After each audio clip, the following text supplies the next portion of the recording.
Hola, este es Torre de Nube, un podcast dedicado a la lectura de la Biblia como literatura. Es una idea de Carolina Sanín con Tomás Suprimni. Yo soy Carolina Sanín.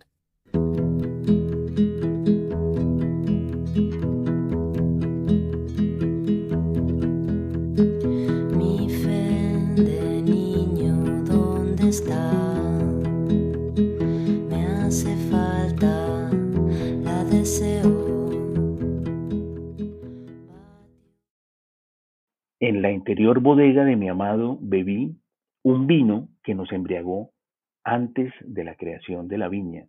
O sea, fíjate, la metáfora nos lleva a pensar que en el caso del cantar, en este caso el vino es uno de los atributos también de ese amor. El vino es también como un atributo de toda esa riqueza y también sensualidad, y que está en el cantar de los cantares de una manera brutal, que es el sensualismo de la de, de ir viendo como el cuerpo del amado, de la amada, a través de las, digamos, de las cosas que provienen de la naturaleza y de la tierra y de la, un poco de la factura humana también, porque al fin y al cabo el vino hay que hacerlo, pero que son las que producen alegría, que son joviales. Hay una cierta como jovialidad en ese sensualismo. Esa era la voz de Santiago Gamboa. En esta segunda parte de la sexta sesión, converso con él sobre el Cantar de los Cantares. Hablamos también sobre otros autores, hablamos sobre literatura y hablamos sobre el amor. Él estaba en China y yo en Colombia y así grabamos nuestra charla.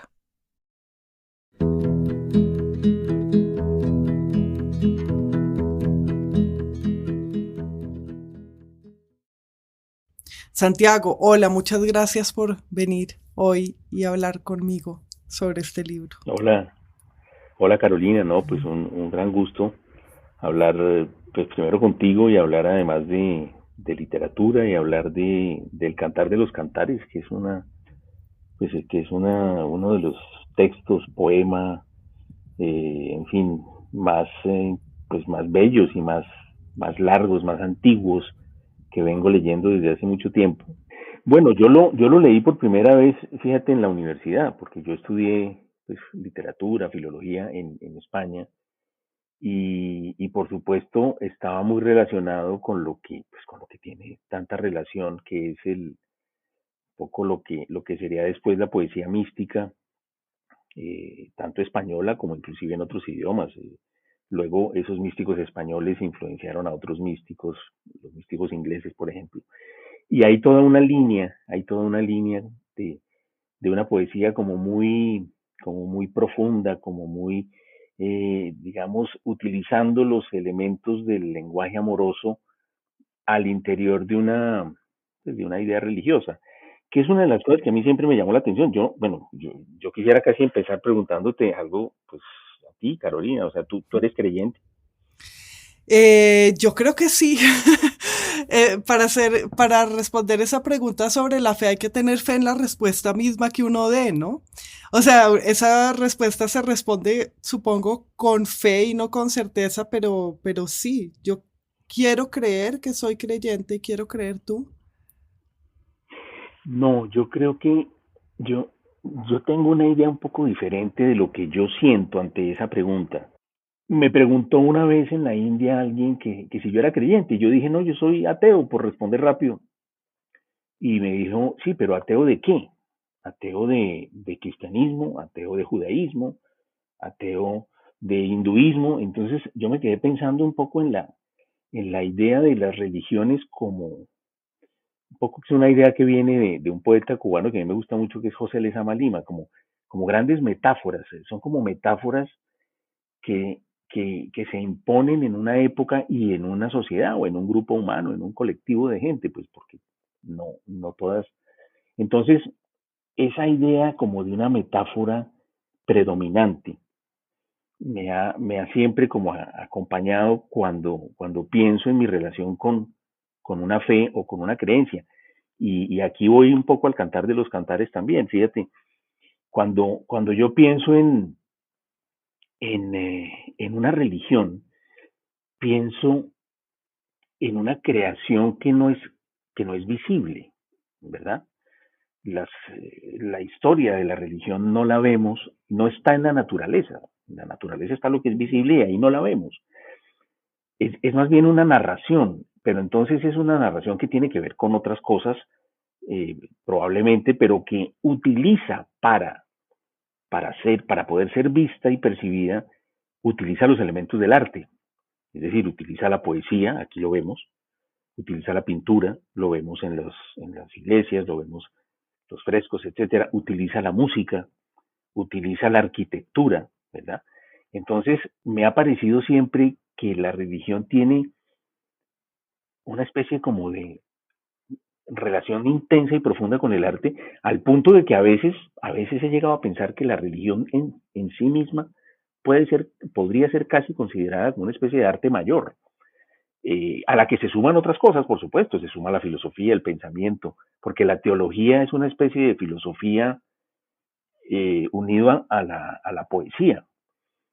Los teólogos piensan de una manera, hay una frase que le gustaba, yo sigo mucho, pues durante mucho tiempo leí a este poeta cubano del que te hablo, José de Sama Lima, y él era muy religioso, y él una vez dijo que era religioso porque uno de los padres de la iglesia había dicho la frase que él consideraba más, digamos, más profunda, y que tiene que ver con Tertuliano, que decía, es algo así, por acá lo tengo anotado porque la traducción que se encuentra normalmente por internet no es la que yo tengo. Yo tengo una más retocada por Lezama Lima en donde dice, viene a decir algo así, para no leer, viene a decir algo así como que Dios creó, Dios entregó a su hijo al hombre, ¿no? Entonces dice, es vergonzoso porque no es vergonzoso. Después dice, y el hombre lo crucificó y murió en la cruz. Es todavía más creíble porque es increíble. Y la tercera frase dice, y una vez muerto, resucitó. Es cierto porque es imposible. Fíjate qué resonancia tan poderosa tiene esa frase. Sí. Es cierto porque es imposible. Ahí está la fe. Es decir, la fe es creer que algo es cierto porque es imposible. Sí. Y fíjate que Tertuliano no estaba muy lejos, mirando la cronología, que es uno de los padres de los primerísimos padres de la iglesia, es como del siglo II apenas. O sea que ya en ese momento la religión estaba como tan imbuida de poesía en mi forma de ver esto, que permitía decir esas cosas, ¿no? Algo es cierto porque es imposible, algo es todavía más creíble porque es increíble, ¿no? Y entonces, claro, pues estamos hablando del cristianismo incipiente, pero el cristianismo pues tiene su bodega y su trastienda en el judaísmo, como todos sabemos, ¿no? Y ahí está este texto, y ahí está el Cantar de los Cantares. Entonces, yo pienso, por ejemplo, todo esto es creación humana. Es decir, alguien en algún momento como tú y como yo se sentó y escribió estos versos, ¿no? El Cantar de los Cantares. Aquí se nos dice que es Salomón, pero hay, bueno, en fin, tú sabes, el texto tiene una cantidad de dudas y de cosas que tienen que ver también con cronologías que no coinciden, etcétera. Pero es decir, en algún momento una persona como tú o como yo se sentó y escribió estos versos. Y fíjate, sí. Dime. No, te iba a decir, fíjate que si hablamos de las religiones como sistemas de metáforas que sirven para transmitir unos sentidos espirituales y éticos, el cantar solo podría ser un sistema de metáforas independiente de la religión en la que esté inscrita, porque de hecho en el Cantar de los Cantares no se menciona a Dios, no dice Yahvé, no dice Elohim, y no dice nada sobre Dios, es sobre el amor. Y una de las cosas curiosas de que el cantar esté en la Biblia es ese, ¿no? Que parecería que no corresponde, pero está ahí porque el amor entre un hombre y una mujer puede ser en sí mismo este sistema, o puede crear este sistema de símbolos que transmita un significado trascendente y pues que transmita no sé, el sentido de la vida humana como si fuera una religión, el cantar de los cantares sola, ¿no? Cla- Claro, claro, sí, tienes toda la razón. O sea, este texto no es un texto, fíjate que el Antiguo Testamento está lleno de libros, digamos, que informan la vida de los, en fin, los que se llaman sapienciales, que cuentan un poco la historia de la revelación monoteísta, la creación del mundo, el Génesis, etcétera. Y hay otros que están llenos de prohibiciones, porque el judaísmo es una religión que está llenísima, llenísima de prohibiciones. Y este en medio es como una especie de texto, como tú dices, sobre el amor, sobre la libertad del amor. Además, fíjate que yo le veo algo, no sé, yo le veo una lejana relación con el Génesis, pero de pronto es demasiado literaria. A ver, ¿tú qué opinas? A mí me parece que en algún momento del Cantar de los Cantares hay digamos, los versos se van inclinando hacia la nostalgia del amado, que es uno de los temas del amor, por supuesto. El amor es indisociable de la ausencia del amado y del dolor por la ausencia, ¿verdad? Y fíjate que si uno, pues yo mirando un poco el Antiguo Testamento, me doy cuenta de que el origen del hombre eh, está en Adán y Eva, que son expulsados del paraíso, ¿verdad?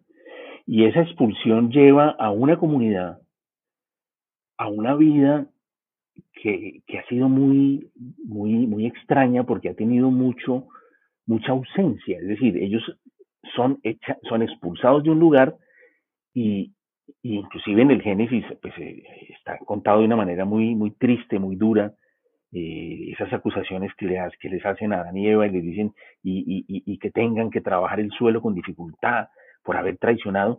Y yo me imagino como estas dos personas que se van como solas, pues obviamente solas Ujú. porque no hay, pero quiero decir, esa sensación de soledad de dos personas humilladas, Sí. castigadas, Y y que avergonzada, sí, que han perdido el paraíso, que ese es un tema sí. que ha sido retomado por toda la poesía hasta el final.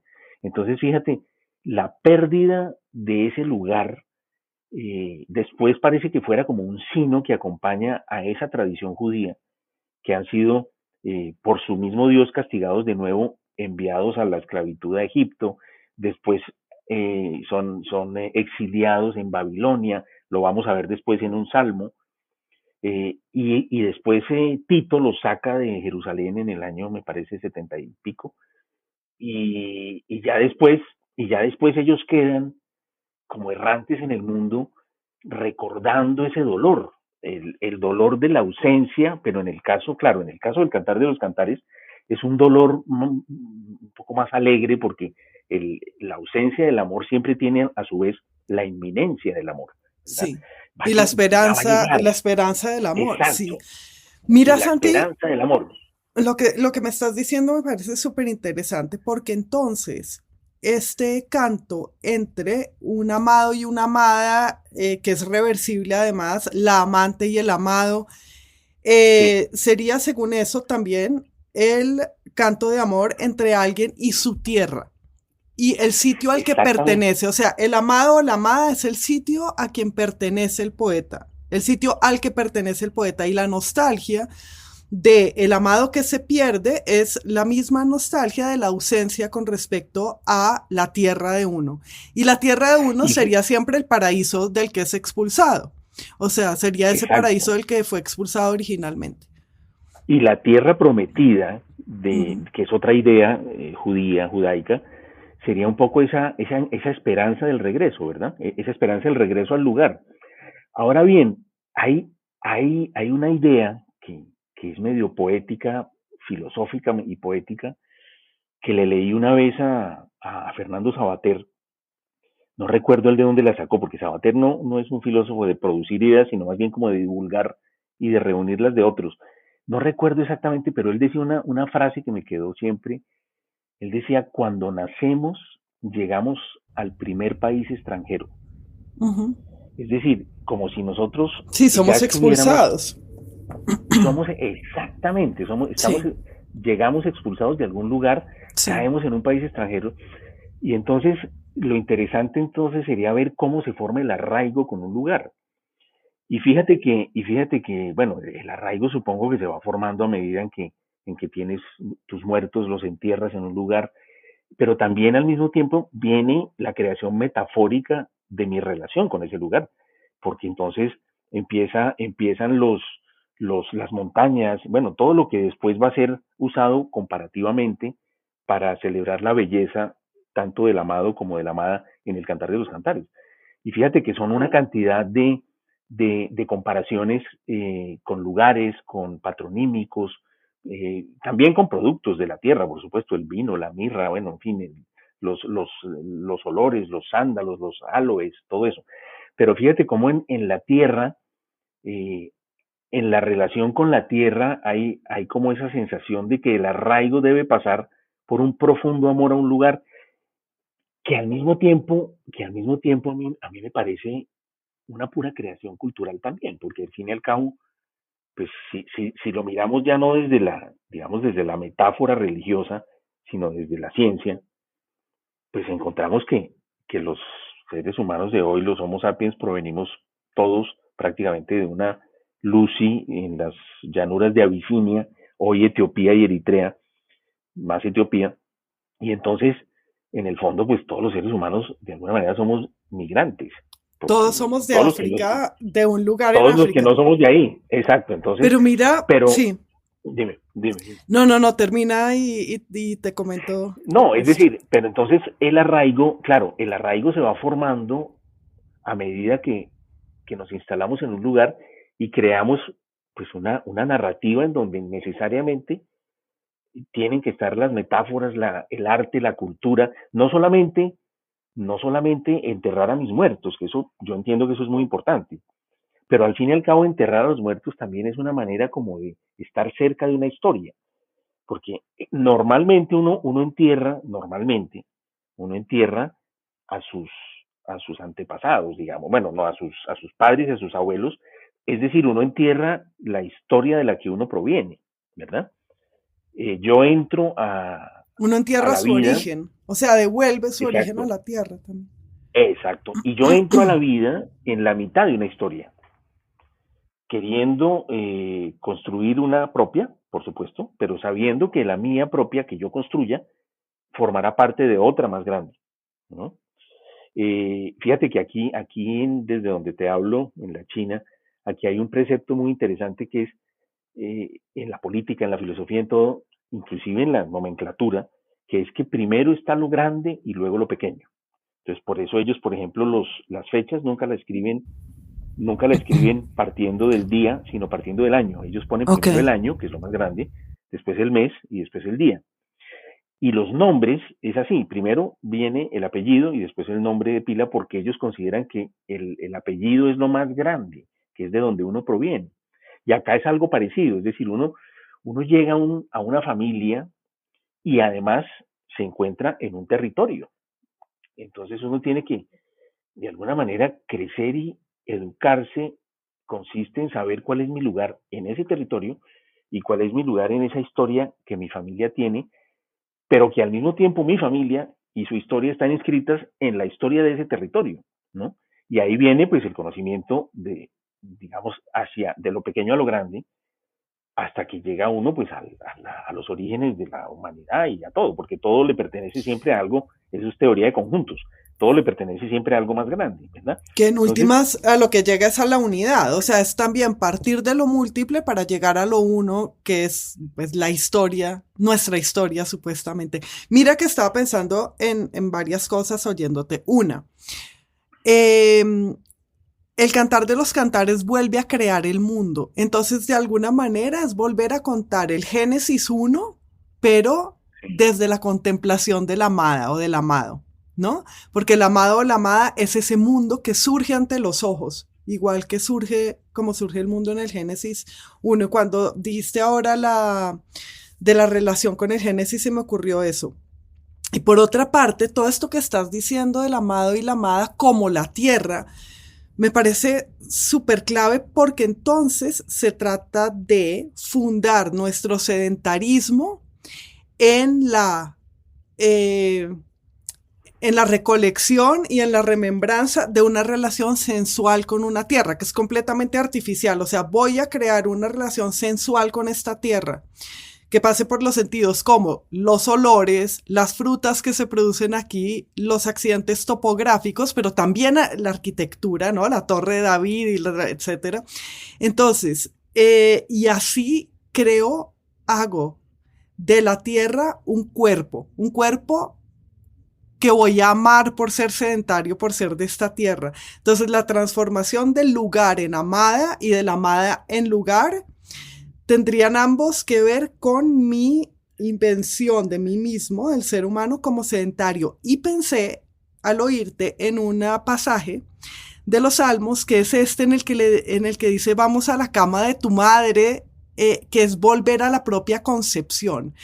Entonces, si partimos Sí, de que los seres humanos somos todos exiliados y expulsados, porque esa es la historia que nos hemos contado a nosotros mismos con la expulsión en el Génesis, entonces, a través del amor, volveríamos al momento antes del nacimiento y antes de nuestra propia concepción. O sea, volver a la tierra de donde sí somos es también volver a antes del nacimiento y eso es que imaginar el amor de nuestra madre que nos concibió. Es buenísimo. O sea, el cantar de los cantares es lo que se dirían siempre nuestros padres. No tanto, claro, bueno, también claro, claro. nosotros con nuestra pareja o a nuestra pareja, pero porque es el reflejo de aquello que nos creó, del amor que nos engendró, ¿no? Claro, Sí. es ir a algo anterior. Y Ujú.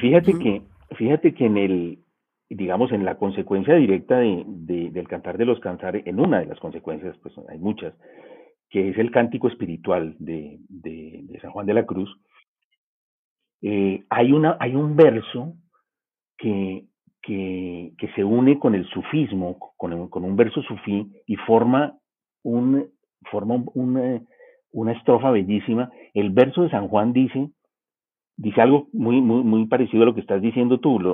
Me vino a la memoria cuando te oí hablar de regresar a donde aún no estábamos, pero ya había como un amor que nos iba anunciando.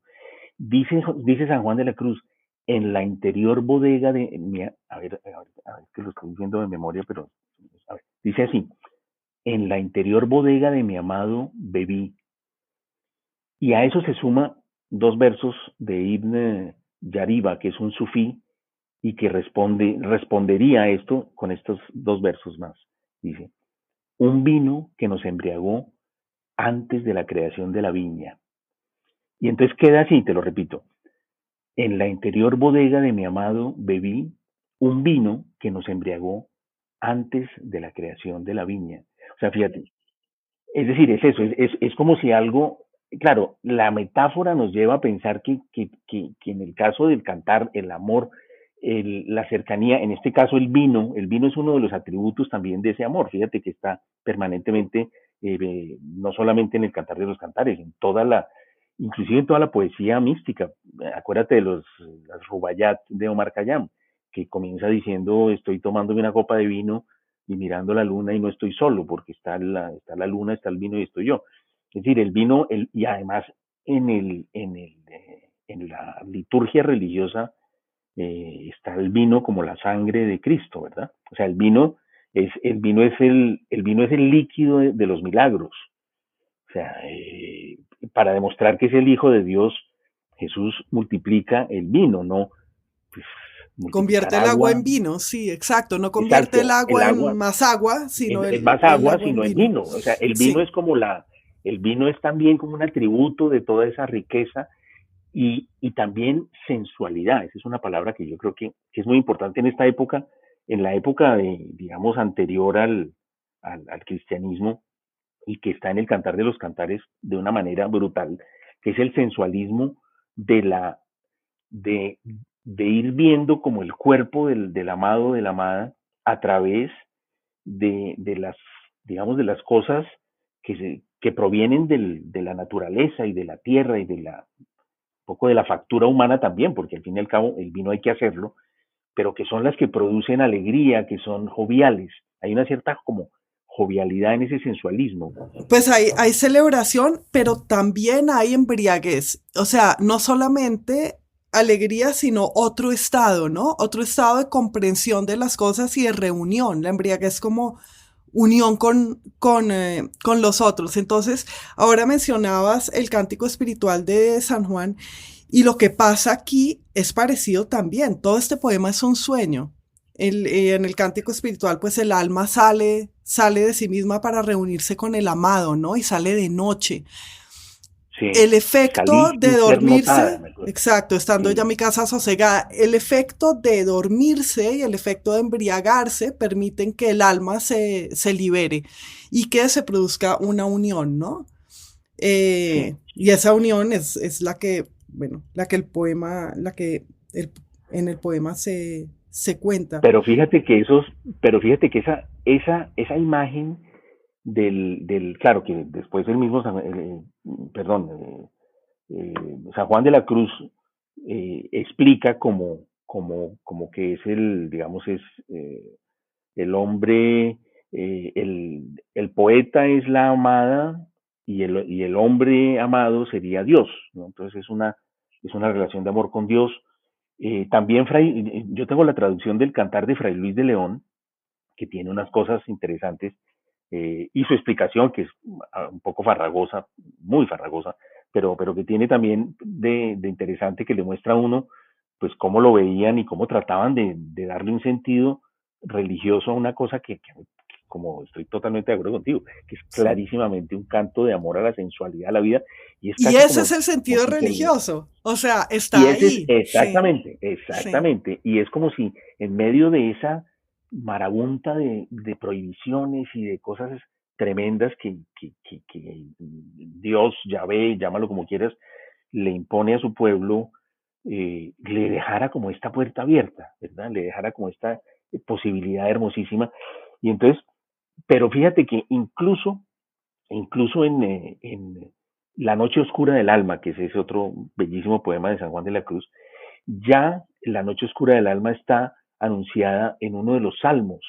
O sea, hay una continuidad increíble entre la mística cristiana del siglo XVI, de San Juan, del mismo Fray Luis traduciendo el Cantar de los Cantares y de Santa Teresa, con, con los salmos y con el Cantar de los Cantares, en donde ya están contenidas muchas de esas ideas, la idea de salir y no hallar, usan ellos ese verbo siempre, no lo hallé, salir en la noche, eh, enloquecida, eh, para buscar a mi amado y pregunta a los guardias además. Sí, esto es digamos, eso también es una constante y en algunos casos los guardias le quitan la túnica y hay un momento ahí como equívoco, ¿no? También en el cántico espiritual. Son como escenas vueltas o sea, San Juan de la Cruz las vuelve a elaborar, ¿no? Y Donde la yo idea no de me la hallaba, noche, dice, ¿no? Que uno mismo no se exacto, halla. Es ¿no? el perderse, no solo el perder al otro. O sea, el perder al otro es el perderse a sí mismo también para poderse unir con el otro, para poder realmente salir de sí. Sí, Claro, porque es un poco la religión del amor, en donde sí. solo tiene sentido estando, como dice el cántico espiritual, amada en el Sí, amado amado transformada, transformada. ¿no? Estaba pensando en ese otro verso del cántico en donde él se agacha, o ella más bien se agacha, porque ella sale por los collados, dice esa palabra bonita que ya no usamos. Supongo que eso habrá dado colinas, en nuestro caso, pero collados. Entonces dice que va por los collados buscando a ese amado que no está, pregunta que si lo han visto, le pregunta pues fíjate, habla mucho de los siervos, de los cervatillos, también el Cantar de los Cantares lo hace, también proviene de ahí. Y yo no sé si haya cervatillos o siervos en Castilla, de donde era pues Juan de Yepes o San Juan de la Cruz, o a lo mejor él está haciendo un poco como hacen a veces los poetas, que en lugar de mirar la realidad que tienen pues en torno, lo que hacen es que miran los poemas, es un poco como en La María de Jorge Isaacs, cuando habla de la selva, y él no habla de la selva que él conocía con mosquitos y todo, sino que es como la selva de Chateaubriand y de Atala y de todo esto, Entonces él repite como la selva de la poesía y no la que estaba llena de mosquitos ahí para hablar de su amor. Y lo mismo hacen los poetas místicos, pareciera que repitieran los elementos, la noche oscura. Esa idea a mí me parece de una belleza, pero brutal, porque es como, claro, ellos le dan la explicación religiosa de que es el momento en que el alma se siente abandonada de Dios. Esa es la, pero la noche oscura es casi pues una parte del amor y también de la propia vida, inclusive de la soledad. O sea, es una sensación casi física que yo creo que cualquier ser humano ha vivido y hemos vivido muchísimas veces. La idea de una noche oscura en la que uno está completamente perdido, ¿no? Y solo, exacto, y solo. Y fíjate que el estar perdido también, volviendo a nuestra metáfora de los lugares, pues estar perdido es estar en un lugar que no conozco, en un lugar desconocido. Y además estar en la noche me impide ver y reconocer, que eso también es un verbo que usan mucho el Cantar de los Cantares. Lo conocía, conocer, conocía, reconocer, reconocía, parecía, no parecía, ¿no? Y le da mucha importancia al ver. Fíjate que inclusive, pues me voy al cántico espiritual porque es el verso que recuerdo. En el cántico hay un verso en donde la amada se agacha a beber agua mientras está en esa búsqueda y de pronto dice que quisiera ver reflejada en la superficie del agua el nombre de su amado que ella lleva en sus entrañas, que tengo en las entrañas dibujado, dice algo así. Quisiera verlo reflejado en el agua cuando se agacha. Ahí también, ahí seguramente también hace referencia a la cosa de Narciso, de que se mira y se reconoce, ¿no? A ese reconocimiento brutal, pero en el caso de ella, pues es lo que ella quiere encontrar es el nombre del amado que tengo en mis entrañas dibujados. Es una cosa Que se trata brutal. también de, o sea, de descubrir que aquel que de uno o en uno es amable es otro, en realidad. O sea, es esa vuelta a la mirada de Narciso, ¿no? Si yo me reflejo y veo a Dios y veo la eternidad de mi alma, entonces descubro que el amado en mí es ese otro y se resuelve un poco el problema de Narciso, porque no veo mi cara inalcanzable que me hace morir, sino mi esencia alcanzable que me hace vivir eternamente, algo así, ¿no?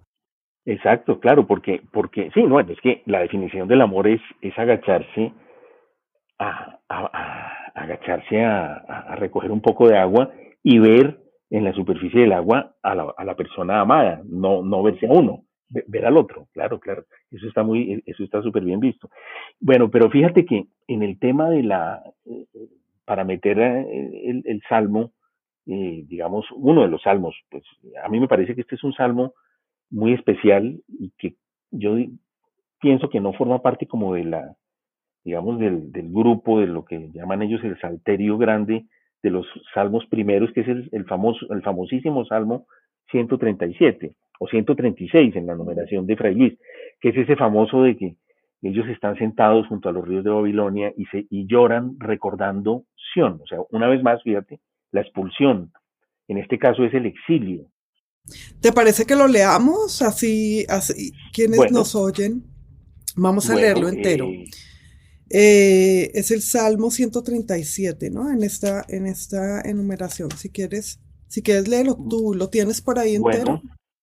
bueno, bueno, tengo un pedazo.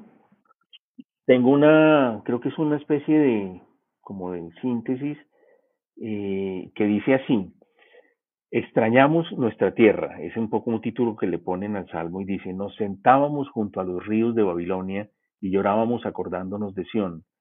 Allí en los sauces de la ciudad colgamos nuestras arpas. Allí los que nos capturaron nos pedían que cantáramos. Nuestros opresores nos pedían que estuviéramos alegres, que cantáramos canciones que hablaran de Sión, pero no podíamos cantar las canciones de alabanza al Señor en un lugar extraño. Jerusalén, si algún día te olvido, que se me seque la mano derecha, prometo que jamás te olvidaré. Si te llegara a olvidar, que mi lengua se me pegue al paladar y no pueda volver a cantar. Señor, castiga a los edomitas, porque ellos pedían que Jerusalén fuera destruida. Babilonia, tú también serás destruida. Afortunado el que te dé el castigo que mereces, recibirás el mismo sufrimiento que le causaste a Jerusalén. Afortunado el que agarre a tus hijos y los estrelle contra las rocas. Tremendo ese final. Pero fíjate, bueno, esta es una versión más corta, pero No, es esa, los versos bueno, más o menos la misma que yo más tengo, pues sintética. sí. Pero fíjate que yo tenía tal vez, no sé, tenía como en la memoria, la parte que más me gusta, que es cuando dice, si algún día te olvido, yo la tenía digamos, con un fraseo diferente que era algo así como, si yo te olvido, Jerusalén, que mi mano diestra pierda su destreza y que mi lengua se pegue al paladar si yo perdiera tu recuerdo. En síntesis es lo mismo, pero la idea de olvidar a Jerusalén es casi como, bueno, no solamente es una traición, sino es casi como el perderse en la nada, el dejar de existir, es como la no identidad absoluta, precisamente porque dice que mi mano diestra se seque o pierda su destreza y que mi lengua se pegue al paladar para no poder volver a cantar. Y fíjate una cosa, aquí volvemos a lo que hablamos al principio, el llanto, el llanto frente a un río, en los ríos bueno, tú sabes, habrás reconocido, ¿te acuerdas de ese grupo de los años 80, Bonnie M, que Claro, esa cantaba canción este salmo? buenísima, Los By the Rivers Rivers of of Babylon. Babylon, sí. Exacto, que es bellísimo. Y también hay un antecedente curioso y es que Faulkner, a su novela Palmeras Salvajes, el título original era Si yo te olvido, Jerusalén, ¿no? Que después cambió porque le parecía que era como, pues, como demasiado religioso y entonces con su agente decidieron no poner ese título. Pero es curioso porque ese era el título original proveniente de este salmo, si yo te olvido, Jerusalén, que es como una imprecación, es una frase extraña, también parece, sí, es un salmo, obviamente, pero al mismo tiempo parece también como un lamento, si yo te olvido, si yo te olvido. Y fíjate cómo eh, es, Pues sí, es una digamos, está promesa, como en ¿no? claro, pero está en la prosodia perfecta de esa sensación de pérdida que se relaciona tan directamente con el amor, ¿no?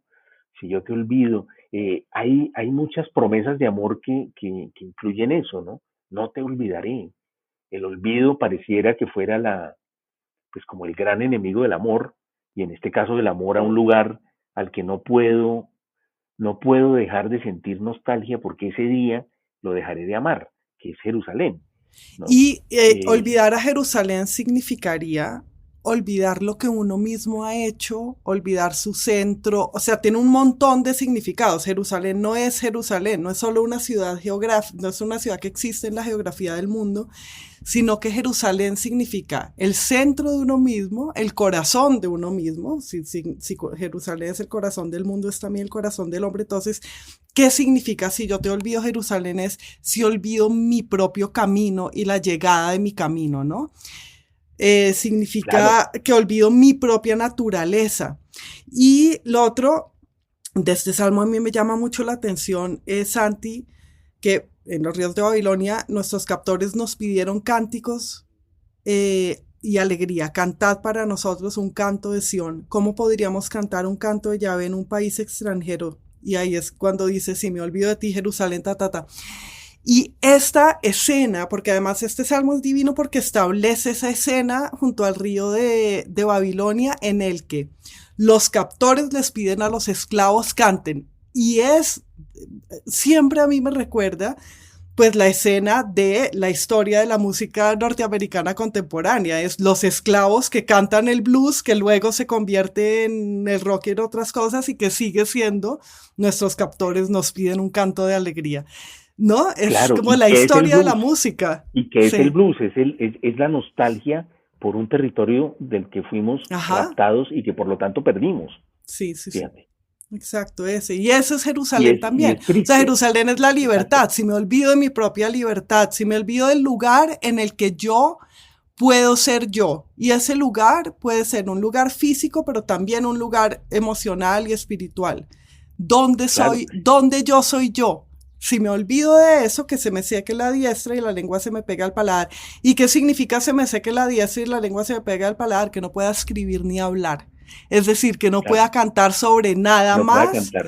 Mira Exacto, que es genial porque es lo que yo canto no vale nada si está lejos de mi Jerusalén metafórico, que es aquel sitio en claro, donde yo soy yo, ¿no? exacto. Entonces es eso, Pero sí. además, claro, y además fíjate, si lo unimos al Cantar de los Cantares, resulta que en el Cantar de los Cantares la amada que se va es la Sulamita. Y la Sulamita, ¿de dónde viene esa palabra? Sulamita es la mujer de Jerusalén, Jerusalemita, es la mujer de Jerusalén. Es un patronímico, la Pero Sulamita. también puede Y ser el femenino de Salomón. Salomón y también puede Sulemita ser el femenino es de el Solomón. propio Salomón vuelto mujer, ¿no? Es la otra parte de Salomón. Entonces Sí, sí, sí, es eso, es la sí. completud, es que no me olvide de dónde estoy completo, que no me olvide de la ¿De dónde me...? unidad, Exacto, ¿no? exacto, exacto, exacto. Por cierto que hay un... Pues claro, porque Salomón, o sea, si los salmos son del rey David, son anteriores a Salomón, porque David era el papá de Salomón. Con lo cual, pero ahí hay una... Este salmo tiene un problema de calendario brutal, que es sin duda muy posterior, porque el exilio de los judíos a Babilonia es como del siglo sexto antes de Cristo y David es el siglo once antes de Cristo. O sea, tenemos que justificar 5 siglos en medio, pero bueno. Y además este salmo es claramente distinto a todos los demás, fíjate. Yo creo que este es uno de los... Este salmo implica claramente pues que los judíos hayan sido llevados y que Nabucodonosor haya venido y haya destruido el templo de Salomón, etcétera, etcétera. Es decir, este salmo es muy posterior a los otros, al otro conjunto de salmos y es también posterior al Cantar de los Cantares, ¿no? Porque el Cantar de los Cantares de Salomón es como pues es del hijo de David, será pues 900 y pico antes de Cristo. Pero fíjate que Salomón tiene una historia bueno, dicho, recuerda la historia que es increíble de ese mito de que tuvo un amor con la reina de Saba, ¿no? Y la reina de Saba, y eso aparece en la Biblia, además, eso aparece en el Antiguo Testamento, que la reina de Saba viene a visitarlo, ¿no? Y porque le han llegado a sus oídos, ella lo dice o sea, está en la Biblia, le ha llegado a sus oídos su valentía, su riqueza, el esplendor de su corte y su sabiduría. Entonces ella llega y pasa, pues lo conoce, se conocen, y queda el mito de que tuvieron un hijo, ¿no? Que será después rey de Etiopía, ¿no? Pero una de las, en algún momento de mi vida yo recuerdo que yo daba por hecho que la Sulamita también podía ser vista como la reina de Saba que se fue y que dejó a Salomón, porque al fin y al cabo se amaron, tuvieron, pues si le damos crédito a esa versión, pues ellos se amaron, tuvieron un hijo, el Y hijo, luego la reina eh, se devolvió. luego él se devuelve y Salomón, el rey Salomón, amaba a ese hijo al punto de que le dio las tablas de la ley y supuestamente pues de ahí viene esa teoría de que las tablas de la ley están en Etiopía, ¿no? Porque se Ah, las ok, llevó Menelik para Etiopía. ok. Eso inclusive aparece de una manera muy hollywoodiana, pero aparece en Indiana Jones, en el primer Indiana Jones, que es en Etiopía, ¿no? ¿Te acuerdas? Entonces, es decir, hay tal cantidad de historias increíbles provenientes pues por supuesto, que además eran poetas, fíjate, eran reyes poetas, David y Salomón, y su hijo. Es una cosa increíble también. Sí, que es increíble porque además eran reyes cantores, ¿no? Y el canto no Exacto, suele acompañar exacto. al poder, sino justamente a la vulnerabilidad del enamorado. Entonces, bueno, esa Sulamita, de hecho, puede ser la Sulamita que fue una de las mujeres de David y que tiene que ver con el reinado de Salomón. Pero quiero hablar de eso, de la reina de Saba, porque la reina de Saba es la reina que viene desde muy lejos a conocer a Salomón. Y entonces es este amor. Salomón era un gran amante y supuestamente, de hecho, el amor por las mujeres un poco le hizo alejar su corazón de Dios. Y esto es súper interesante porque significa también volver su corazón extranjero. Y entonces, si nosotros pensamos el Cantar de los Cantares relacionado con una reina extranjera y esa admonición del amor de las mujeres que hace alejar el corazón de Yahvé, ¿sí? Porque hace adorar a los ídolos, de hecho, el amor de las mujeres. Porque, Santi, esto te va a gustar, la contemplación de una mujer y el acariciar a una mujer es análogo a fabricar un ídolo, ¿sí? Sí. Entonces, le daríamos toda la vuelta a lo que hemos dicho sobre el Cantar de los Cantares y terminaría siendo no un cantar de la tierra, una de donde se es y el regreso de esa unidad, sino una celebración la celebración del sedentarismo, etcétera, lo que dijimos al comienzo, sino la celebración de las tierras extranjeras, porque además esta mujer es todo lo exótico y las otras tierras, y la liberación con respecto al sedentarismo. O sea, el amor sería lo otro, no sería el regreso a casa, sino el viaje a lo distinto.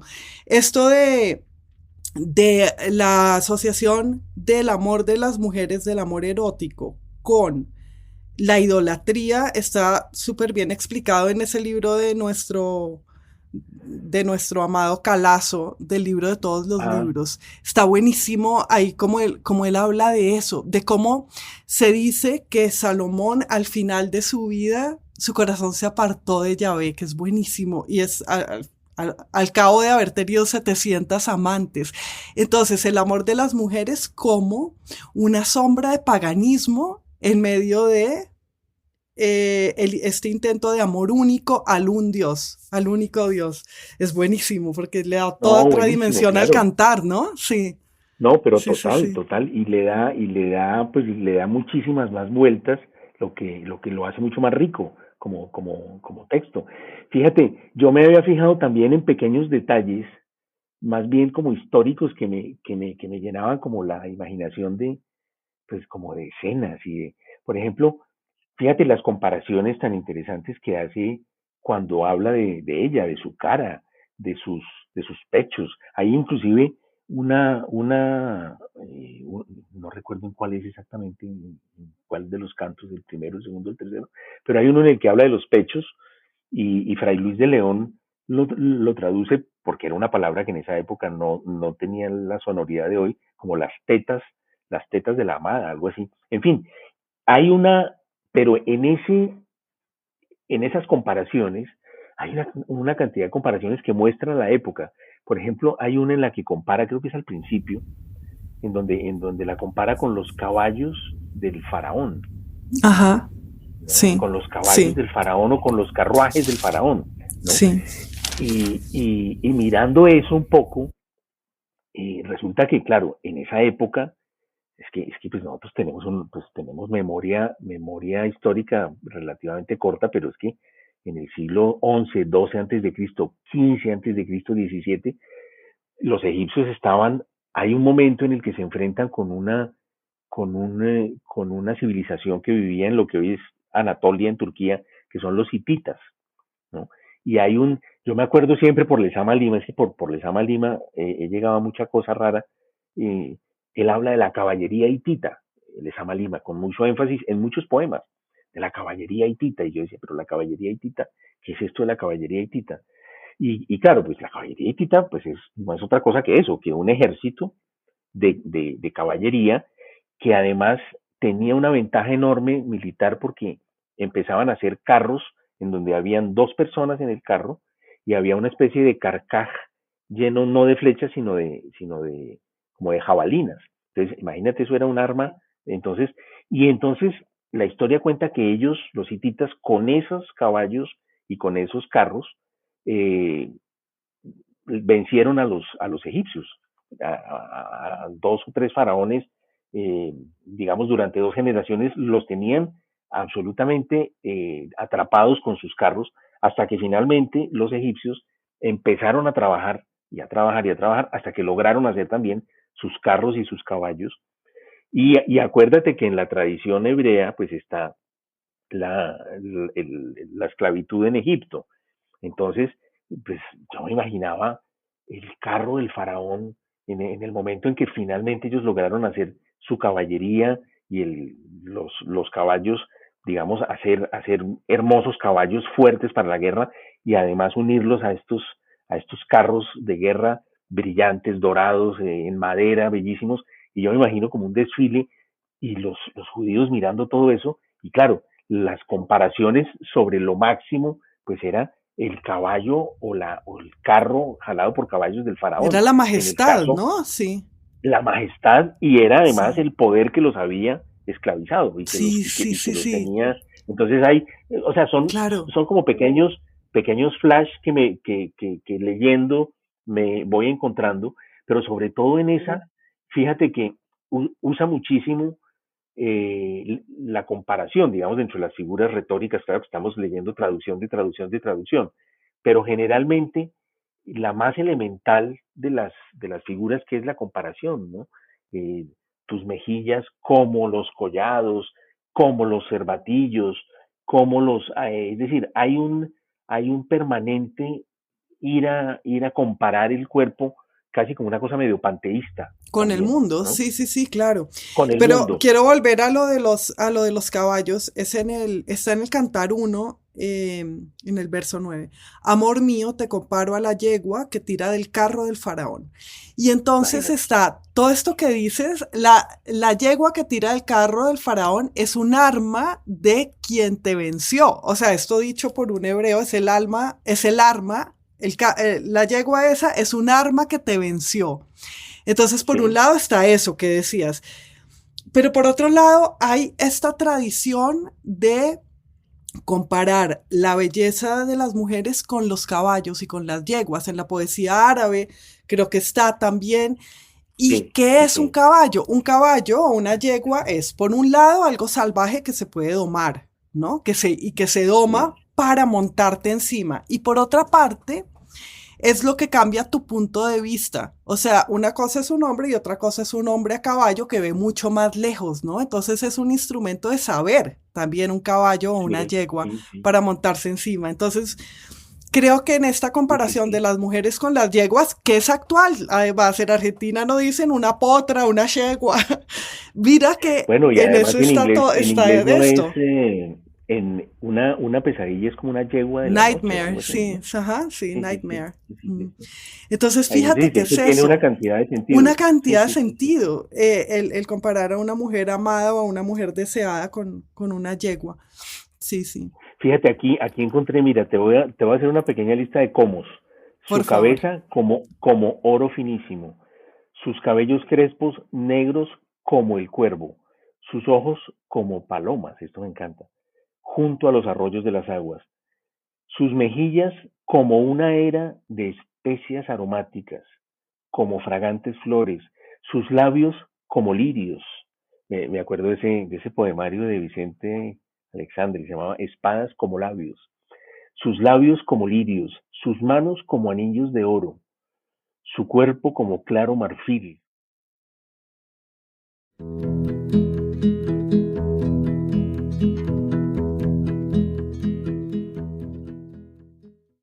Es invitante y es convincente la voz de Santiago Gamboa, que es un gran conversador. Cuando hablamos de conversación, hablamos de amor también. Y siempre que hay un libro y su lector o su lectora, estamos hablando de amor. Y hablar de amor es hablar sobre hablar de amor y sobre hablar de amor en este caso. Así que, bueno, gracias por tener la suficiente amorosidad para abrir el oído y nos vemos la próxima vez.